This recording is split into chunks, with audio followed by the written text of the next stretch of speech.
Hello, welcome to News Desk. I am Amiesi Nyamiche Thompson. Our desk this hour, COP Christian Yonu appointed new Inspector General of Police, taking over from Dr. George Ekofo-Dampare. More as the presidency believes Dr. Yonu will transform the service. An IGP does not have to have done some wrong before he can be replaced. It's not the first time in Ghana's history that an IGP has been replaced. Neither would it be the last. Also this morning, National Education Forum to present report by March 28th as stakeholders make strong push for parents' government funding of free senior high school. One view that came out strongly, which was very interesting, was that government should introduce lunch for both day students and boarding students. Also finding a lasting solution to the Galamsey menace, we engage some critical minds here on News Desk. These plus other stories on News Desk. Stay with me, Mamisi. We'll be right back.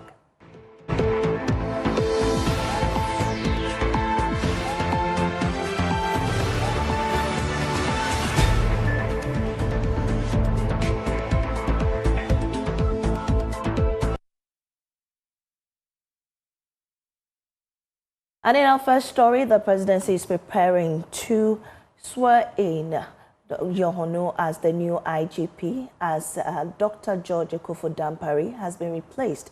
Dr. Dampare's tenure was marked by both commendation and controversy, with widespread speculation about his departure over the past few days.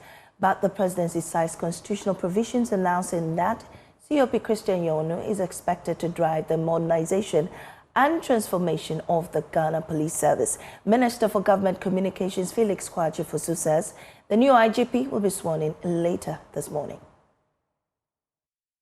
An IGP does not have to have done some wrong before he can be replaced. It's not the first time in Ghana's history that an IGP has been replaced. Neither would it be the last. The Constitution in Article 202 confers powers on the president to appoint an IGP in consultation with the Council of State. And that is precisely what President Mahama has done. So I do not see why, when it is President Mahama's turn to appoint an IGP, there will be public backlash. That people may like COP Dr. Ekofo-Dampare. There is no reason why the president cannot effect changes, insofar as he believes those changes will help strengthen the Ghana Police Service or any other institution for that matter. Qualified at this moment. He is the most senior police officer available. And he has demonstrated over the years, in his 40-year career, that he has what it takes to lead the Ghana Police Service to become a relevant, modern, and transformed force. Tomorrow, it is running tomorrow at 11 a.m.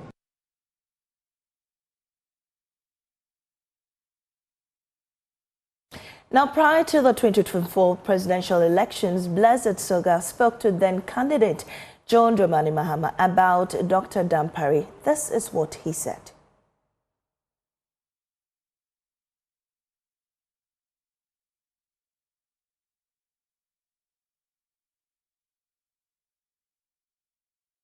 Well, we'll be bringing you that insert later in the bulletin. Let's speak now to COP Bright Odro, retired. He's a former Director General of the Criminal Investigations Department, on the current situation happening in the police service. We're grateful for your time, sir.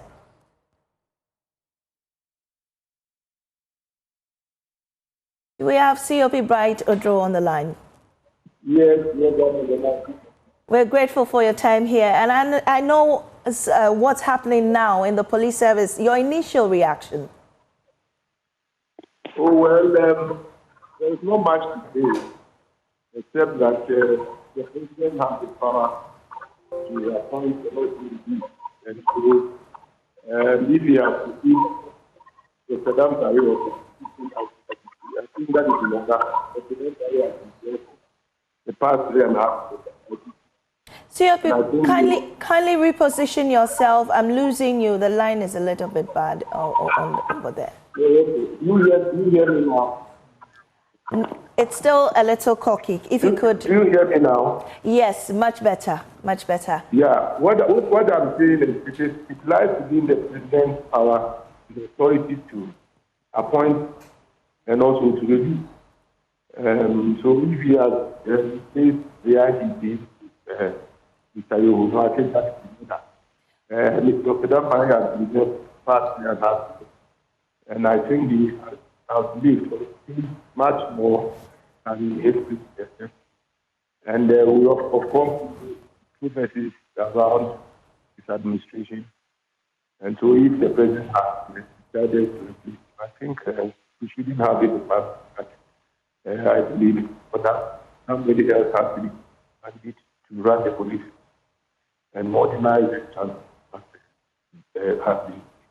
so I think we should welcome Mr. who has experience been in the police for 40 years, and I think he brings enough experience in policing. So he's welcome. Well, Dr. George Akuffo-Dampare is a man that actually divided opinions. I mean, before your retirement, how was your working relationship with him? Do you recall? Oh, yes, we were friends. Very wonderful working with him. But of late, I have been critical about his talent. And I have put it wherever I do, because we were having messages of just, we have some of it. And so some of them, and we quite were on.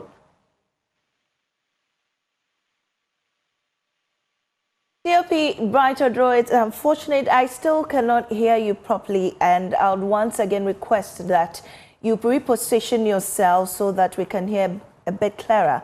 If you can do that for me in a few seconds, I'll be grateful. You hear me now? Yes, it's much better now. I hope it stays this way. So if you could repeat what you said earlier about your working relationship with the former IGP.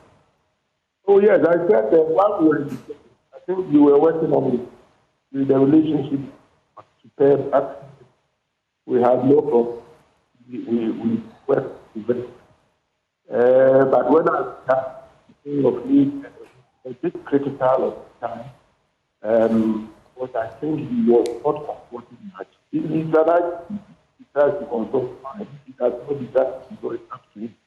But I think some of the things he took were not in the best interest of the self, and therefore some of us, I can say, were not happy at voiced our concern about some of the things he did. It's not really some of us. I think the broad message from the police, the police officers have not been. Just again, you could see the issues that went on when he had been. So I think somebody is coming. We will not bring the work of 40 years of police, and we know what is done. And I believe that the task force. I think All right, please kindly hold on for me.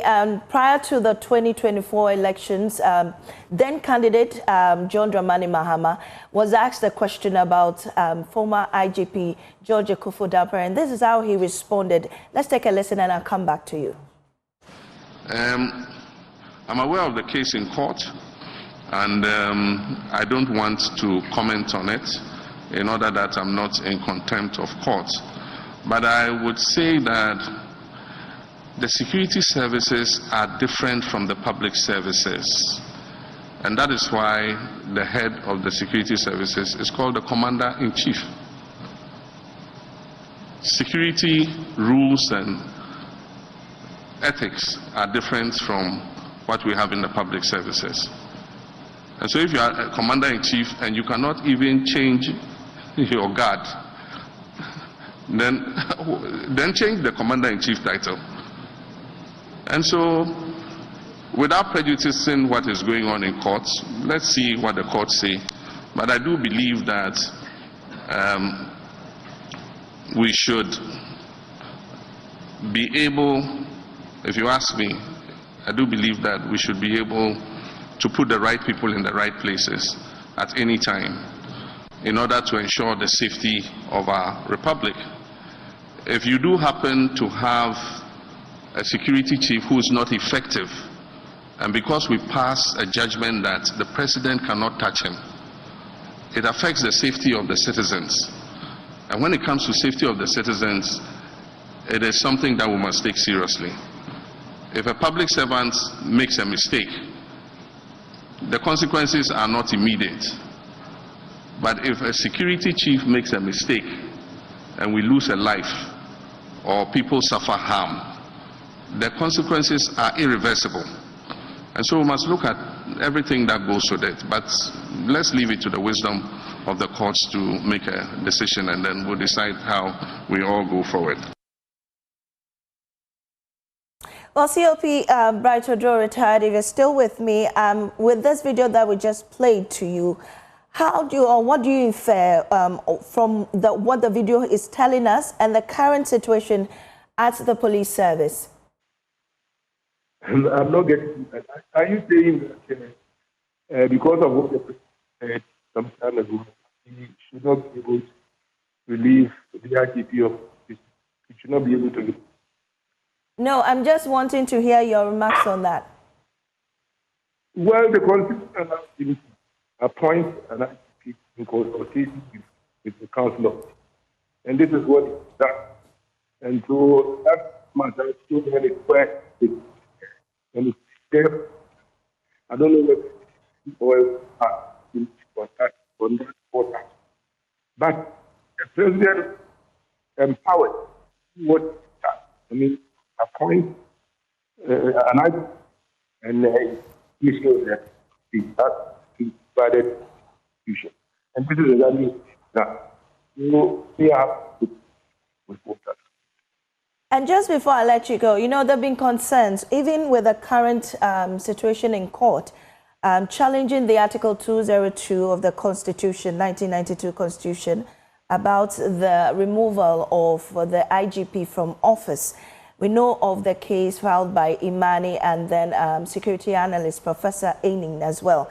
And the fact that you're never given targets, you're appointed and removed, as in the IGP position.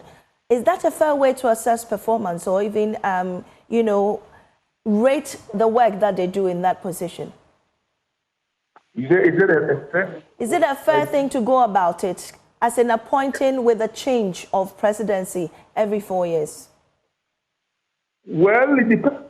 Because the new president who wants somebody who aligns with the rules and aligns with policy and so he comes in the command duty. Me the police, and so why would the police comment? And we have considered one comfort in the by the leader. Of course, the downstairs, but other has character. Unfortunately, we have such a bad connection to COP Bright Odro retired. We are so sorry about the phone lines this morning. We'll definitely get in touch with him, and then we'll have a better interview later on. Now, moving on, the Education Review Committee, set by President John Dramani Mahama, is set to present its report to the presidency by March 28. The 8-member committee, led by former Pro-Vice Chancellor of the University of Cape Coast, Professor George Odro, has been tasked to consult stakeholders in the educational sector and come out with recommendations to reform Ghana's education. Now, the committee, at its validation forum, revealed that it will push for a parent-government partnership to fund the free senior high school policy. James Aveji reports. The National Education Consultative Forum has brought to a close its work here at the University of Professional Studies in Accra. Now, weeks ago, President John Dramani Mahama put this 8-member committee together, led by Professor George Odro, to hold a national education forum across the country and come out with some recommendations on how government could reform, or if you like, reset the educational sector. We caught up with a chairman of the committee, Professor Odro, who indicates that most of the stakeholders are pushing for some key issues, especially a parent government funding of the free SHS. Majority think that there should be a review. Boarding fees should be paid by parents. That's some view. Now, one view that came out strongly, which was very interesting, was that government should introduce lunch for both day students and boarding students. And then breakfast and dinner, parents should pay for that. So when will President John Dramani Mahama receive the final document from your committee? Hopefully, by 28th of March, we would have finished with the final report. The Education Minister, Haruna Idrisu, has just revealed that government has plans of immediately operationalizing the National Research Fund. Let me also assure that Excellency John Dramani Mahama will this year effectively operationalize the National Research Fund. It would be functional and it will work. I've requested the Ghana Education Trust Fund to make seed money available in the formula of the fund for the 2025 year. The Vice President of the Republic, Professor Jane Nana Opoku-Agyeman, has also been given the firm assurance that the John Dramani Mahama government will leave no stone unturned as far as the implementation of these recommendations are concerned. And I wish to assure you, members of the committee and all of us, that your recommendations will not gather dust on the shelf.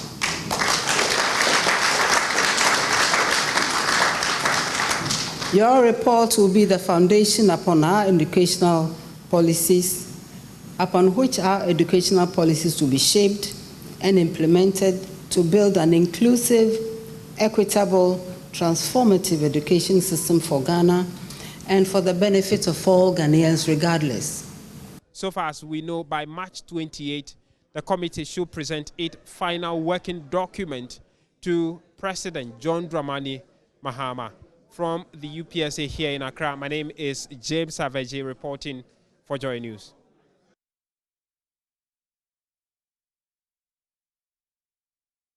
Now, as government and other stakeholders continue to fight illegal mining, we engage some critical minds on the feasible steps to take.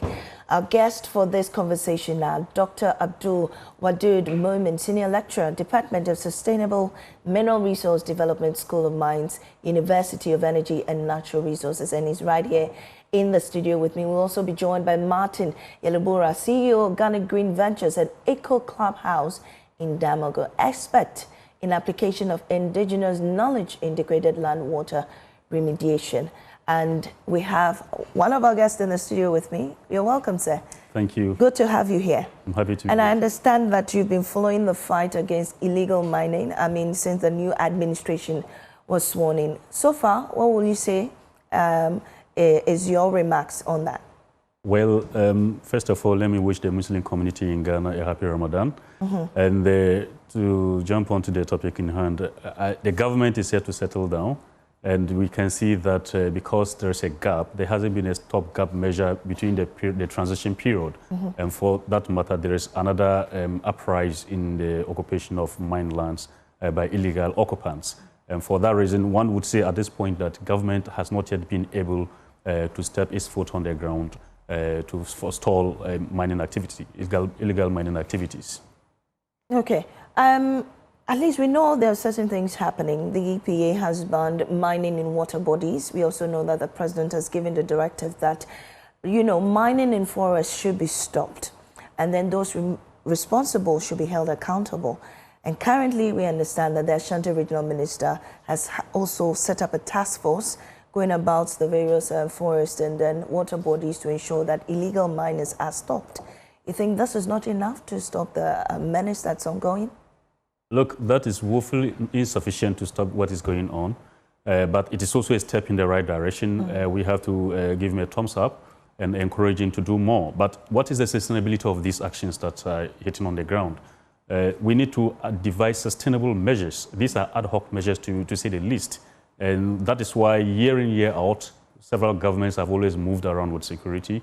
But once they move away, security move out of sight, illegal miners come back to reoccupy their host.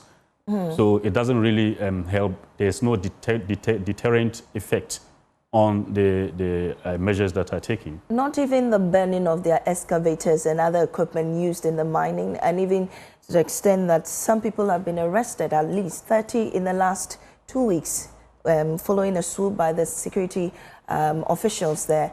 What else should they do? Interesting. Just before I stepped into this studio, I read Erastu's post on social media. Those that were arrested had actually been granted bail without even the knowledge of any other person that led to their arrest, the witnesses. And no one knows where they are, and there hasn't been any prosecution. And that is quite disappointing to hear. That is where I would place that matter. Burning excavators has not resolved that matter. For instance, in the past 2 years, I heard one of them say that they have burnt my excavators, they have burnt all my processing equipment, but he's not going to give up. He's going to go on to carry out illegal mining again. Even it has to do with hand tools, manual tools. They will still hit the ground. And you can see that they are there.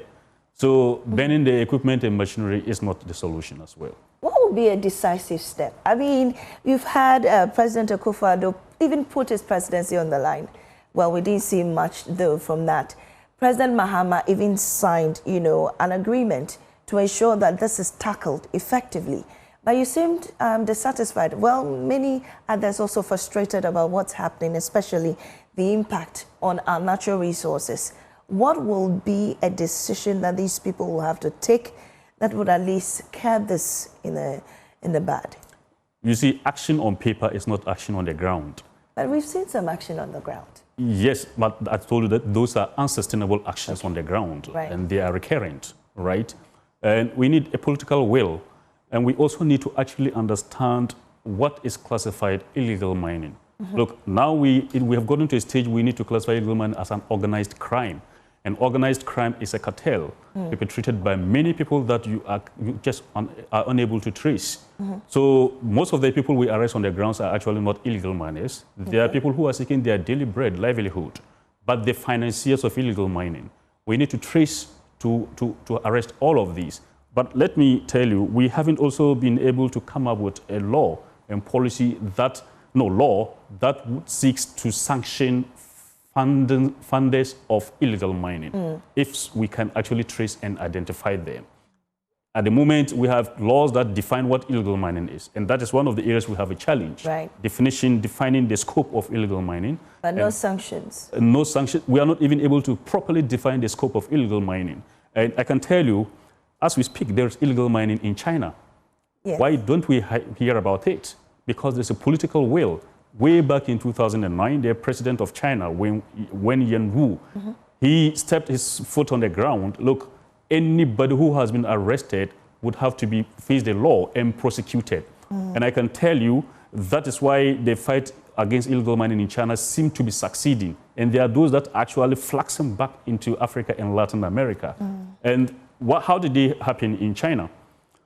This brings back the conversation on why we need to actually elect MMDCs, because in other jurisdictions, they are responsible agents for fighting illegal mining.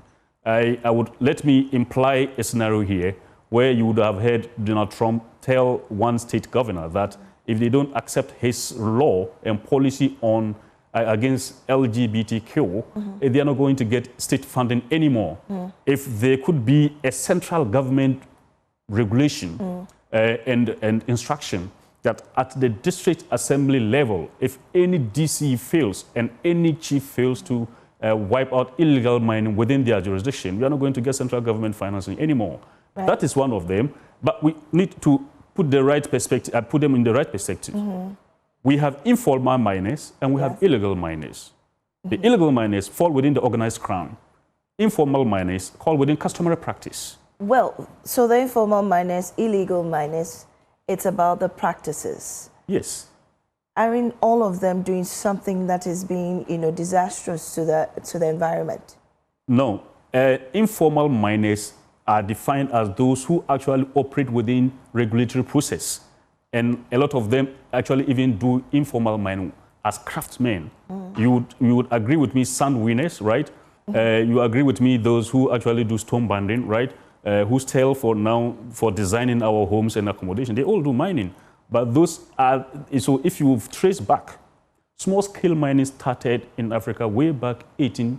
Yeah. But even now, there are issues with these sun winners and even these stone crackers and all of that because of how they are also going about their business. But I'll keep you here. We'll go to our other guest, but the Chinese President Xi Jinping. Yeah. Yes.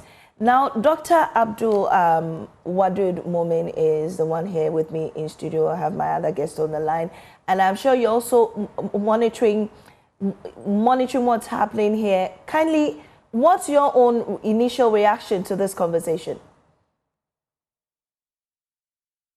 Martin Yelbura, CEO of Organic Green Ventures, an eco clubhouse in Damango, joins us via Zoom. And I'd like to know from you what you also feel about the current situation in illegal mining, the responses from government and other institutions. Okay, thank you very much.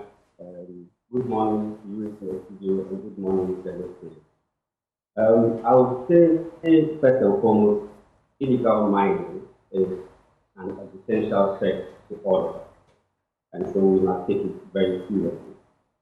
I think there's an air of change in the environment that gives us the hope that there will be change.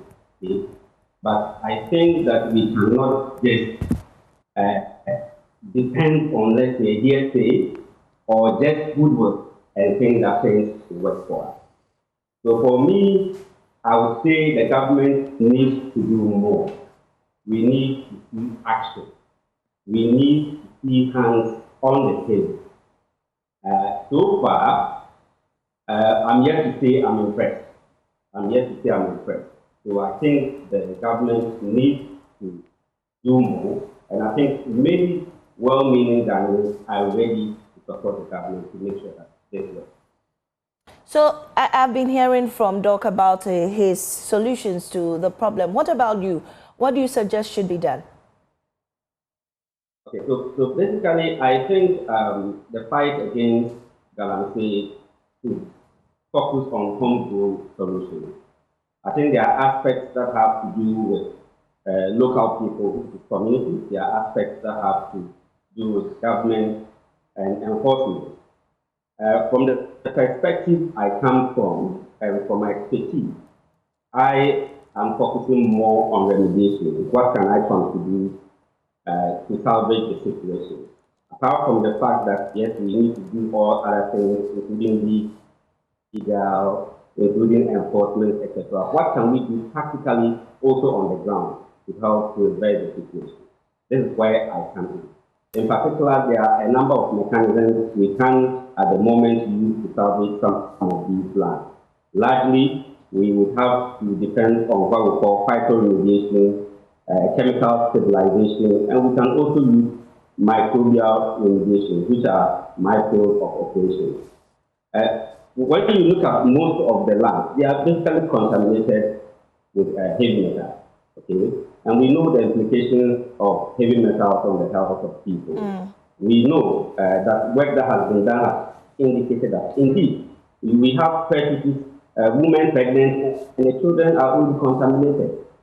Okay, these children genetically will be affected, and this will eventually become a burden on our health system.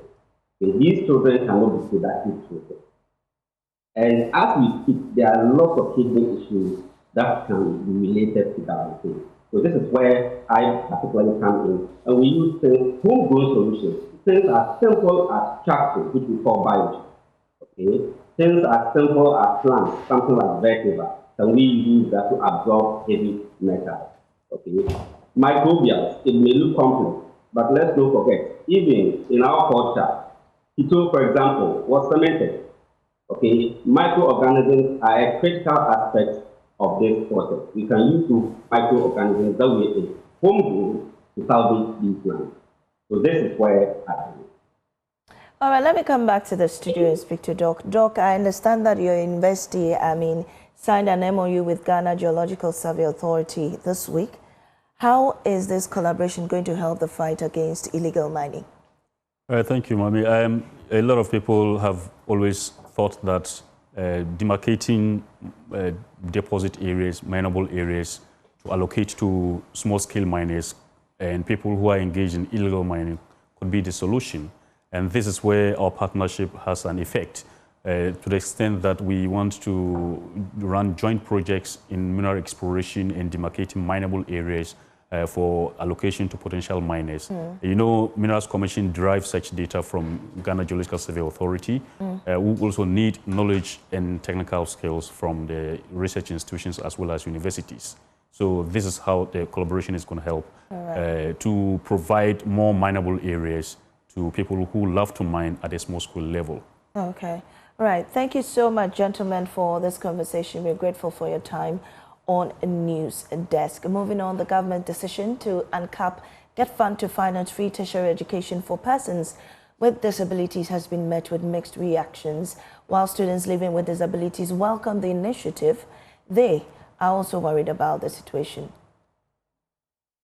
The Finance Minister, Dr. Kasiel Atufolsen, on Tuesday, 11th March 2025, announced a raft of measures to improve the education sector, and among this measure is uncapping the Get Fund to provide a dedicated funding to support free tertiary education for persons living with disability. Today, on Decks and Ground, we're here at the University of Ghana to interact with some students with disability, to know their thoughts on the budget presentation and the expectations they have from the government. Hello, gentlemen. Hello. I have here with me Sammy, Jude, and Foster. First of all, did you guys listen to the budget presentation? Yeah. And what was your expectation? Most of the expectations were met, especially when it comes to the promise by the NDC government about free tertiary education for special students or people who have disability or students who have disability in the tertiary level. Well, I would say that it's a good thing. It's a good thing that the government has thought of this initiative to help people who have disabilities. There is economic hardship, right? And on top of it, we are also disabled, or we are deficient in some ways. So it's like a double down effect. Yeah. And I think this initiative will go a long way to help some disabled people, or even all disabled people, to get free access to tertiary education. So for you as a person with disability, how challenging has it been financing your education? Yeah, taking care of persons living with disability, especially those of us using wheelchair or white cane, or those of us who can see. You know, the campus is very big. So for you to find your ways, you have to board a car to wherever you are going if you don't get anybody to assist you. And here is the case. Most of us in college, you know, we are coming from different schools. So most of them have never seen a visually impaired before. So sometimes when you go to a lecture hall, you want to sit by them, then they'll stand up from that place. So if you go to our various lecture halls, you could see the segregation. The special students are just sitting in front together. So we want the government to educate the public that if we are blind or we are disabled, does not mean we are not human beings. We can also think. And also the government, we are pleading with the government that for the free tertiary, we are very happy about it. He should provide maybe a minibus for the public universities that can convene us to class. Even if you find out from some of the lecturers, if they will tell you the truth, most of us, we don't go to class. We just rely on the materials that the lecturers they post on Sakai or our learning platform. So we are just in our rooms studying just because of financial challenges. Sami, I'll come to you. We've spoken about the challenges that they face as persons living with disability. You don't have any disabilities. Yeah, but I've been with them. Exactly, you've been with them for some while. Yeah. What are some of the challenges your friends that have disabilities have shared with you? Okay, mostly those that have disabilities, one major problem that I've seen is they find it difficult locating helpers in terms of assistance, personal assistance. But why do you think this is so? It's so because people have this kind of mindset that when you are a person with disability, I don't know whether they feel it will also it will get attached to it, or yeah. So even me moving with them, sometimes my colleagues sometimes look at me, some question me, why are you around? Hey, so you go with this. So even when you are crossing at the roadside, you see people watching at you, like it's like there's something extraordinary on you. But so if the government is saying he's going to provide for them in terms of higher education, that's tertiary education, one thing that the government must put in place, an initiative, there should be a team or there should be a board that oversees mobility for people with disability. If it will be easier or it will be very convenient for the government, I think with the bus is very, very important. A day they spend about, my foster sometimes spend about 300 cedis just a day. Wow. Yes. On transportation. Hold on. Sometimes So, Foster, you spend 300 cedis a day on transportation? Yes, please. Can you just break it down for me? Just within the campus or outside campus? Within the campus. 300 cedis. That's a lot of money. Break it down. So, I have lectures 4 times in a day. So let's say you are picking a Uber. When I pick the Uber and the Uber arrive at my hall, I have to manage and come out from the hall because maybe my roommates they are not around, so I have to manage and be walking slowly. So by the time you get there, the waiting time is over. Yes, so by the time you get to your destination, maybe it's 30 cedis or 35 cedis. And when you are returning, you know, most of the time in the afternoon to boat and Uber, they are very expensive. Then sometimes too, if I want food from night market and I'm pleading with someone to go and buy it for me, it means I have to motivate the person to. So I have to pay, maybe I'm buying 40 cedis. I have to buy 40 cedis for the person to, so that next time when I call the person will go. So those are the expenses that we. Provision of free tertiary education, I think, is a step in the right direction. But what else? You mentioned mobility challenge. What else do you think the government can also do to encourage more persons living with disability to go to tertiary institutions to pursue tertiary education? Okay, for me personally, I would say there should be more inclusive schools, especially in the secondary level. There are 6 schools in the whole Ghana that practice inclusive education when it comes to senior high schools. And it's a problem because if, let's say, I'm living at Accra, and some of the schools I vote at, my options are a little bit not, they are not wide, right? My options for schools in terms of the senior secondary level is not wide. Therefore, I'll say, if that's the case, I'll better stay at home because after all, if I go to the secondary school, it's another cost on its own. So I think that's a major thing. Foster, it's one thing for government to pay tuition for persons living with disability, but after school, what next? Employment is a big issue. Even for persons without disability, they finish school, they don't get employed. They are roaming about the streets, there's no job. How much more a person living with disability? What do you think government can do to encourage organizations to employ persons living with disability? And even What I think the government can do is that they should pass a policy or a law so that when the job opportunities are open, there should be a quota for persons living with disability. Yes, that's what I believe, because if there is no law or a policy that's compelling an organization that at least you have to employ one person with disability, I don't think they will do it. So there should be a law. There should be a law or a policy that they will implement, effective one, of course, so that it will compel all the organizations, both public and private sector, to employ persons living with disability. After free tertiary institution, what's next for them? Employment. How am I going to make sure that after they have completed university, they what? Get employment. So I think the government has to play a significant role, should take the first baby step before others will follow.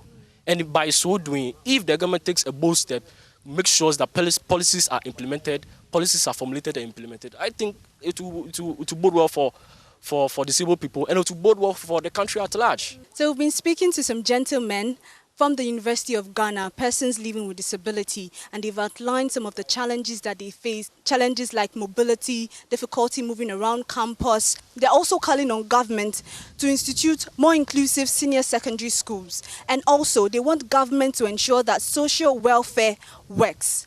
From the University of Ghana here in Accra, my name is Esther A.C. Nkrumah. Thank you very much, gentlemen, for your time.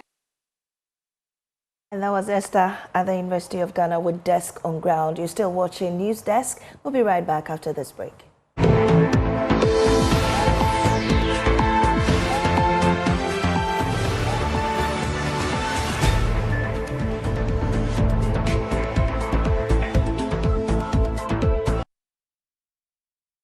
Welcome back to Joy News Desk. And right about now, we have Yusuf Ubeida Jimbo of the Ghana National Fire Service winning the 5th edition of the Petrosol Emerging Dream of the Petrosol Platinum Energy Limited. She beat 13 others to win a tricycle and a motorbike. Petrosol Platinum Energy Limited is marking its 10th year in existence, and we have more in this report. The Petrosol Emerging Dream Promo 2025 by Petrosol Platinum Energy Limited is to say thank you to its loyal customers.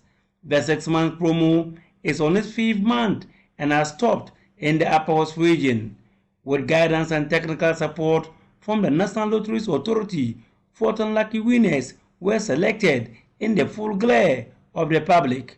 Before that, the ground rules were set by the NLA and later recalled by the Lubricants Marketing and Communications Manager, Mark Adubuatan. We don't want a situation where it will seem like, because sometimes some people think that, well, you just chose this man and you gave it to him. No, that's why we brought NLA.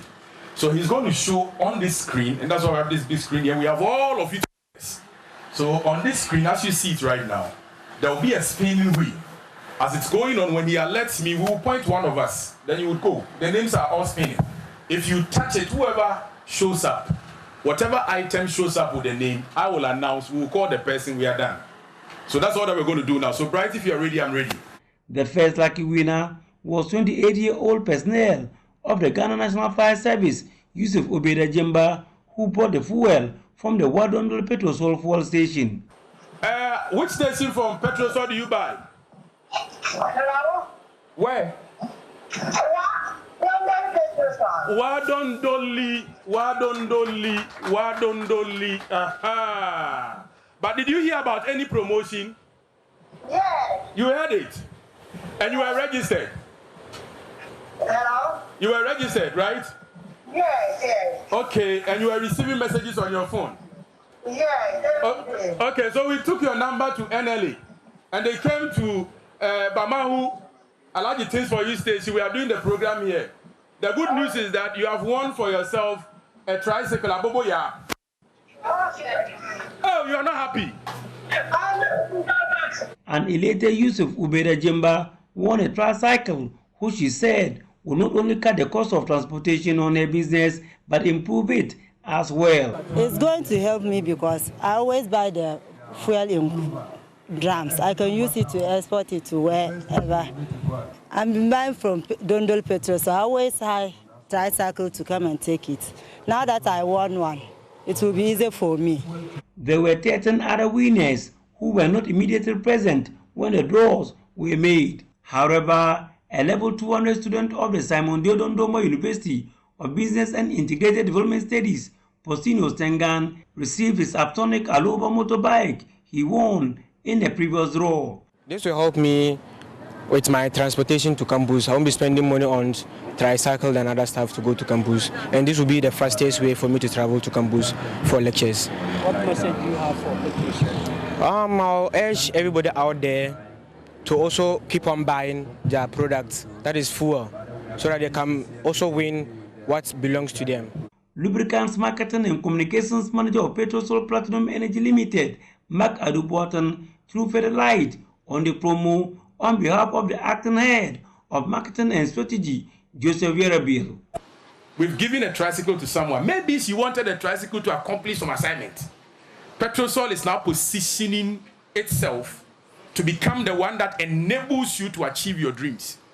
Through our fuel selling, through our services to you, through the services to the community, we want to ensure you can achieve your dreams. And the first one for us to do is this promo, to ensure that the one who wants to keep food in the fridge will get a fridge. The one who needs phone to call will do that. So we are doing this to mark our new era. Whilst looking ahead to the biggest draw, of the promo for the northern sector of the country slated to take place here next month. He called on the public to patronize the products of Petrosol Platinum Energy Limited. Basically, all you need to do is to meet your target, and all you need to do when you go to the station, like he said, ask the attendant and ask the staff. There's a promo going on. How do I join? They will take you through the process, and you'll be getting your messages on your phone. So you know what you have bought and whether you qualified or not. We are not cheating anybody. Then the tier 3, you need to buy 5 times what you buy every month. So if you buy 5 times what you buy every month, you have qualified for the tier 3. And so all those who had bought 5 times, God willing, in April when we meet here, we are going to put your names out, and I'm hoping that you win something. Reporting for the news, Rafik Salam. Wow. Well, before we head out, there's exciting news. Joy News brings you another exciting show that seeks to promote your well-being. On this new show, you'll get all your questions about wellness and health answered in a detailed but relaxing and entertainment way. And the show is called Consulting Room 5. The host of the show is Dr. Sue, and she's with me in the studio, and she's going to tell us more about this show. Dr. Sue, what's interesting is that you say it's a consulting room 5. I'm interested in the number 5. Why 5? What happened to 1, 2, 3, or the others? It's a big health facility. So when you go to a big health facility, you get consulting room 1, 2, 3. So we are in the 5th consulting room. What's special about 5? Because it's a bigger place, and the health or the hospital is a bigger hospital. Okay. Yeah, so consulting room 5 is, consulting room 1 may be for specific disease or specific specialty. Okay. But the consulting room 5 is the one that we discuss everything. Okay. Yeah. So what are we consulting on? I mean, is it going to be, I know when I go to the hospital, I go meet the doctor, I tell him what is wrong with me, and he gives me advice or prescription or whatnot. Is that what's going to happen on the show? So not specifically that way. Okay. But this is like a health talk on TV where we have a health personnel, we discuss a topical issue, and then we bring in somebody with that health condition. So the person comes to tell us how he or she got it, how he or she is managing it, and then we will use that as a live experience to explain to the public. Oh, okay. So you bring people from real life that actually going through the condition, and do they get some form of treatment on the show? Because we have the health personnel, the special person on that show, after the show, we kind of give special advice on the person and also give where the person can seek for help, professional help. All right. So if I'm watching the show and I want to be a part of it, how do I, contact you or come to be a part of the show? Yeah, so like people watching who want to be part or who want to ask questions on the show. Yes, or even want to be on the show as a patient. You want to be on the show as a patient? Yes, we want to get advice. So you can join us on our social media platforms. You can contact us, or you can also find out from multimedia people. Yeah, and we can always. So who's your first guest? How's this show going to be? So next week, 20th March, Thursday, is Oral Health Day, World Oral Health Day, and Dr. Louisa Anson Satikla. Okay.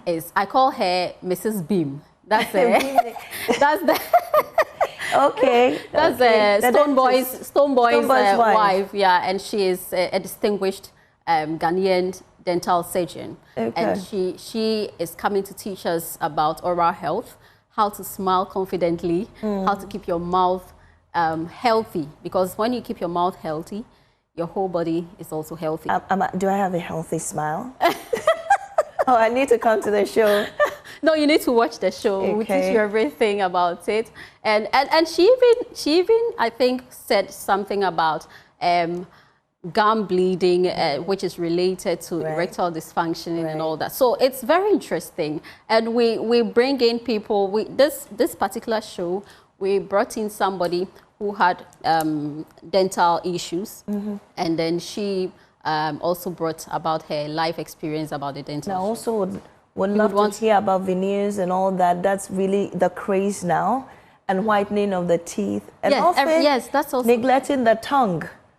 Well, I guess then all of that don't miss it at all, because all of that will be coming onto the show. And exactly, there you have Dr. Sue Amwesi. And it's going to be exciting. The show is premiering tomorrow. You don't want to miss that. And it's going to be exciting. That's how we draw the curtains on this morning's show. Our news desk, I am Mamiesi Nyamiche-Thompson. There's more news on myjoyonline.com. Today, we'll also be coming up at midday. Stay tuned.